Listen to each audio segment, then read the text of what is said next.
kweli. Karibu mfuatiliaji wetu wa MWK TV. Ninashukuru kuona kwamba hali yako ni njema kabisa kwa wakati wa leo. Basi acha nikukaribishe kufuatana nami katika taarifa ya habari ambayo itakayosomwa nami Spieto Jalas. Basi tuanzie Rwanda, ambako baada ya miaka 8 ya ushirikiano wa karibu, Rwanda na klabu ya Arsenal ya Uingereza wametangaza rasmi kumaliza ushirikiano wao mwishoni mwa msimu huu.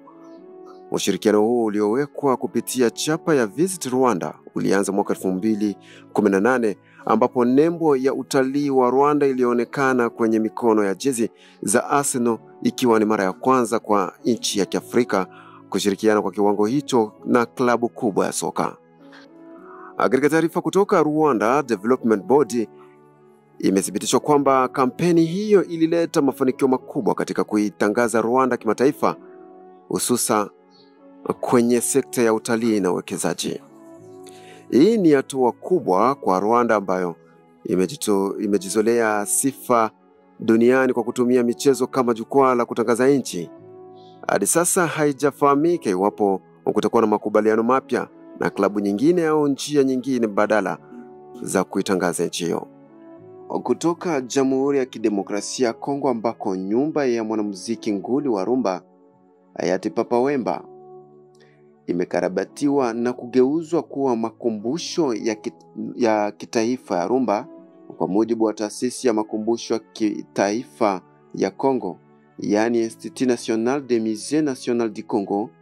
Ufunguzi rasmi wa makumbusho hayo utafanyika wakati wa Marathon de la Rumba itakayofanyika kuanzia tarehe 12 hadi 14 Desemba 2025. Makumbusho hayo yameandaliwa kuhifadhi historia, ala, mavazi na kumbukumbu mbalimbali za muziki wa rumba, na zaidi ya yote kuenzi mchango wa Papa Wemba kwenye muziki wa dunia. Papa Wemba, au kwa jina lake kamili Jules Shungu Wemba Diopene Kikumba, alikuwa sio tu msanii wa kimataifa, bali pia nembo ya utamaduni wa Kongo na mwamko wa muziki wa Afrika kwa jumla. Kama wewe ni mpenzi wa rumba na historia yake, basi ujue Kinshasa imeandaa mahali pa kipekee kwa ajili yako. Hii ni hatua kubwa kwa muziki wa Afrika. Tunasema hongera kwa serikali ya Kongo kwa kulinda urithi huu adimu. Tunasubiri kwa hamu Desemba. Goma. Habari kutoka Goma, mashariki mwa Jamhuri ya Kidemokrasia ya Kongo.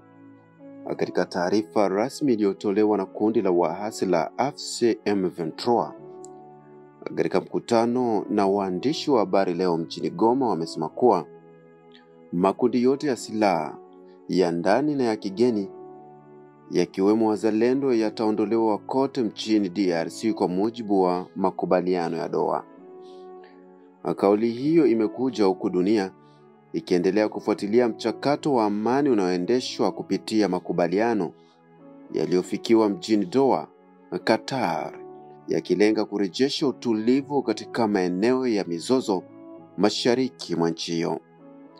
Makubaliano hayo yanasisitiza kusitishwa kwa mapigano, uondoaji wa vikundi vyote vya silaha na kurejesha utawala wa sheria. Utekelezaji wake unatarajiwa kuwa hatua kubwa kuelekea amani ya kudumu katika eneo hilo linalokumbwa na mizozo ya muda mrefu. Na kutoka Jamhuri ya Kidemokrasia ya Kongo, taarifa inasema kwamba aliyekuwa mwenyekiti wa tume ya uchaguzi nchini DRC, Colonel Nanga, ameibua mjadala mzito baada ya kumtaja Rais Felix Tshisekedi kama mbinaishaji wa taifa, akimaanisha anagawanya nchi kimamlaka na kiutawala. Katika hotuba yake, Nanga amesema kuwa yapita miezi 10 tangu mabenki yafungwe, hakuna tena sarafu ya taifa. Wananchi wameanza kujitegemea na muda si mrefu tutaona matumizi ya sarafu za nje kama shilingi ya Uganda, faranga za Rwanda au faranga ya Burundi huko Uvira. Hali hii tayari imeanza. Lakini haikuishia hapo. Nanga pia aligusia mipango ya kufungua uwanja wa ndege wa Goma kwa nguvu zao wenyewe bila kusubiri serikali kuu, akisema kuwa sisi si sehemu au eneo la Ufaransa. Kama Felix Tshisekedi ni mwanaume, aje hapa. Kauli hizi zimeibua sitofahamu na taharuki, huku wachambuzi wakitahadharisha juu ya hatari ya mgawanyiko wa kimataifa na mivutano mipya ya kisiasa mashariki mwa nchi hiyo. Acha pia tuangazie mjadala wa moto unaoendelea mitandaoni baada ya huduma mpya ya usambazaji wa muziki chini ya kampuni ya Roc Nation inayomilikiwa na Jay-Z wa kufunguliwa rasmi kwa wasanii wote. Huduma hii ambayo awali ilikuwa inatolewa kwa wasanii wachache tu kama Clips na Westside Gun, sasa imewaruhusu wasanii huru kujisajili. Lakini kilichozua taharuki ni mgawanyo wa mapato. Msanii anapata 85% na Roc Nation 15%. Wasanii wengi wanasema hii 15% tunayotoa kwa ajili ya nini? Kuweka nyimbo tu, wakilinganisha Roc Nation distribution na majukwaa mengine kama DistroKid na Tankoya, ambayo yanawaruhusu wasanii kuchukua 100% ya mapato yao baada ya kulipa ada ndogo tu ya mwaka. Lakini Roc Nation hawajakaa kimya. Kupitia taarifa yao wanasema kuwa huduma yetu si ya kawaida. Tunatoa takwimu za kina, usimamizi wa haki, metadata na msaada wa kiutawala wa wasanii. Lakini wasanii wanaoji, je, hiyo thamani ya huduma inalingana kweli na 1% wanazokatwa? Ni mjadala wa uhuru wa msanii huru zidi ya ushawishi wa kampuni kubwa. Je, ni fursa au ni mtego? Endelea kufuata taarifa habari ambayo inasoma na Miss Peter Jalas. Marekani. Rais wa Marekani Donald Trump ameapa kumaliza vita vya wenyewe kwa wenyewe vinavyoendelea nchini Sudan, kufuatia ombi la moja kwa moja kutoka kwa mwanamfalme wa Saudi Arabia Mohammed bin Salman. Katika hotuba aliyotoa kwenye jukwaa la kibiashara akiwa pamoja na mwanamfalme huyo jijini Washington DC, Trump amesema, na huko ni kinukuu, kwa kuwa mkweli kabisa Sudan haikuwa kwenye orodha yangu ya vipaumbele, lakini rafiki yangu Mohammed alinieleza kilichoendelea na nikajua ni lazima tutende jambo. Trump amelaani kile alichokiita ukatili mkubwa katika mgogoro huo kati ya jeshi la Sudan na wanamgambo wa RSF, huku akiahidi kuwa Marekani sasa itaingilia kati kuhakikisha amani inapatikana. Kauli hiyo ya Trump imekuja saa chache tu baada ya kumkaribisha mwanamfalme bin Salman kwenye ikulu ya White House, ikiwa ni ishara ya uhusiano wa karibu unaozidi kuimarika kati ya Marekani na Saudi Arabia. Tutasubiri kuona kama kauli hii ya Trump itageuka kuwa hatua halisi ya kumaliza mgogoro unaoendelea Sudan. Kutokea Washington DC, Marekani imeidhinisha rasmi uuzaji wa mfumo wa kisasa wa ulinzi wa anga aina ya NASAMS kwa Taiwan kwa thamani ya takribani dola milioni 700. Hatua hii inakuja ikiwa ni mara ya pili ndani ya wiki moja na kufanya jumla ya silaha zilizouzwa kwa Taiwan wiki hii kufikia karibu dola bilioni 1.